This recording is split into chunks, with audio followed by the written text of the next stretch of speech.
Hello बच्चों, आज का जो हमारा टॉपिक है कक्षा 10 का व्याकरण का पदबंध।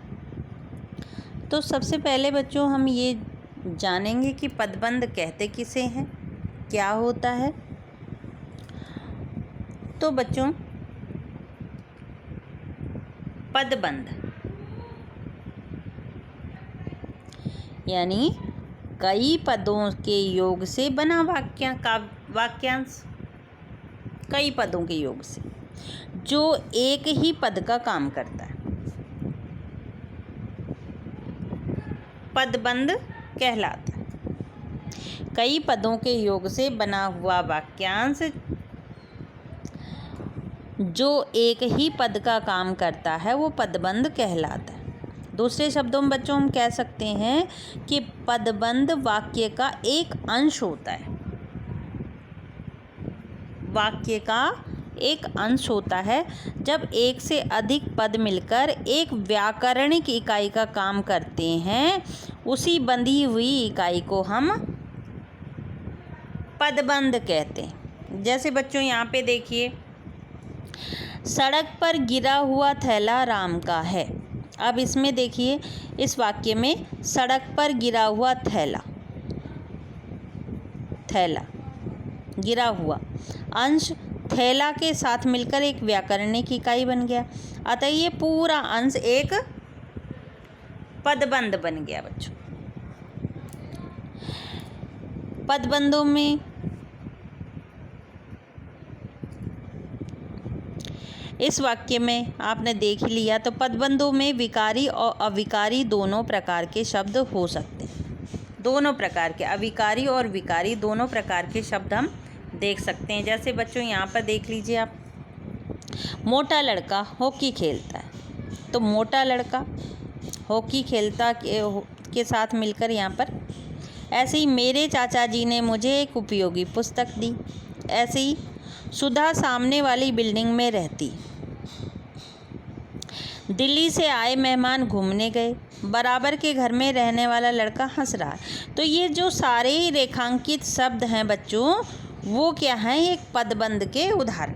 ये सारे पदबंध के उदाहरण हैं।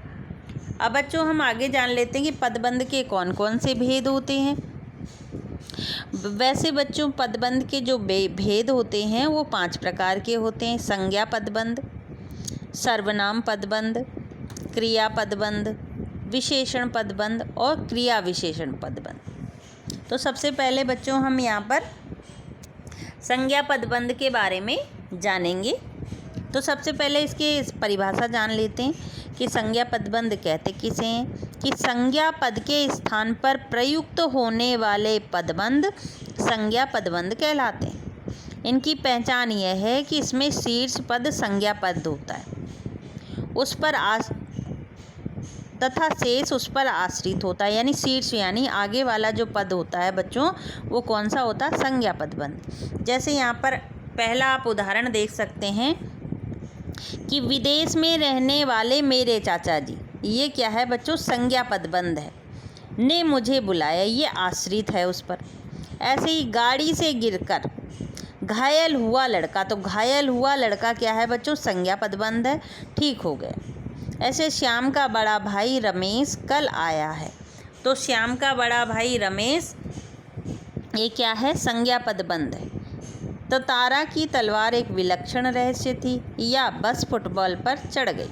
ये जो उपरोक्त रेखांकित जो शब्द हैं बच्चों, ये संज्ञा पदबंध के उदाहरण। अगला हम पदबंध देख लेते हैं बच्चों, सर्वनाम पदबंध। सर्वनाम के बारे में आप जानती होंगी कि सर्वनाम पदबंध के स्थान पर प्रयुक्त होने वाले पदबंध सर्वनाम पदबंध कहलाते हैं। यानी जो स्त्री, उसका नाम नहीं दे रखा है यहाँ पे, जो स्त्री आज सुबह आई थी वो बीमार है, तो जो स्त्री, ठीक है। तो ये क्या हो गया बच्चों? सर्वनाम। मंच पर नृत्य करने वाला किसी को इंडिकेट किया जा रहा है, तो ये सर्वनाम है। बड़ों की सेवा करने वाले तुम, तो ये सर्वनाम पदबंध संज्ञा के स्थान पर आया है। वह भागा भागा वहाँ पहुँच जाता, वह भागा भागा सर्वनाम। उन्होंने चौरंगी पर ही रोका गया उनको, तो ये बच्चों सारे ही आपके सर्वनाम पदबंध के उदाहरण है, तो ये ध्यान रखने योग्य हैं। और सबसे पहली बात तो बच्चों, संज्ञा के स्थान पर जिन शब्दों का प्रयोग किया जाता है उन्हें सर्वनाम कहते हैं, तो ये भी बात आपको ध्यान रखनी। अगला जो पदबंध है हमारा वो है बच्चों क्रिया पदबंध। अब क्रिया यानी क्रियापद के स्थान पर प्रयुक्त होने वाले पदबंध क्रिया पदबंध कहलाते हैं। यानी क्रिया यानी जो कार्य किया गया है। बड़े भैया कल ही दिल्ली चले गए जाना, तो यहाँ चले गए क्या हो गया बच्चों, क्रिया पदबंध है।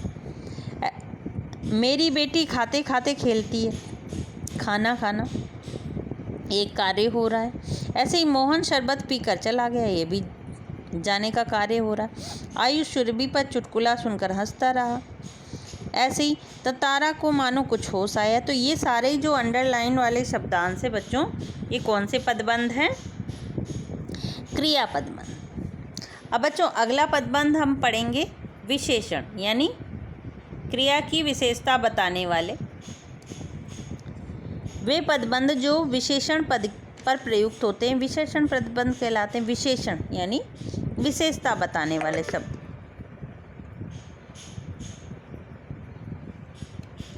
विशेषता बताने वाले शब्द जैसे यहाँ पर दे रखा है बच्चों, महेश बहुत ही दुर्बल, बेईमान और कमज़ोर युवक है। ऐसे ही फल बेचने वाला व्यक्ति आज बीमार है। साड़ी पहनने वाली महिला घर में घुस गई।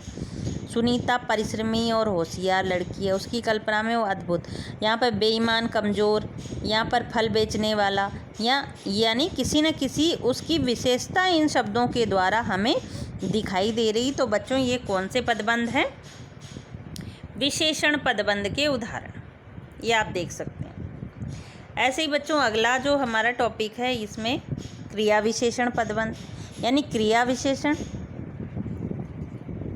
पदबंध, ये अंडरलाइन खिंची हुई है जल्दी ये क्रिया विशेषण, क्रिया की भी विशेषता बता रहे हैं यहाँ पर। मोहन धीरे धीरे चलकर थक गया, यानी धीरे धीरे, ये भी क्रिया की विशेषता बता रही। बात धीरे धीरे, पीट कर, ये सारे बच्चों क्रिया विशेषण के जो कार्य हो रहा है उसकी भी विशेषता बताई जा रही। इसमें एक विशेष चीज़ है बच्चों यहाँ पे कि पदबंध के अंतर्गत एक शीर्ष पद होता है जो अन्य पदों पर का आधार केंद्र होता है। शेष पद उस पर आश्रित होते हैं और वे आश्रित पद कहलाते हैं। जैसे बच्चों यहाँ पर एक उदाहरण दे रखा कि संकट मोचन हनुमान में हनुमान जो है बच्चों शीर्ष पद और संकट मोचन क्या है, उस पर आश्रित पद है।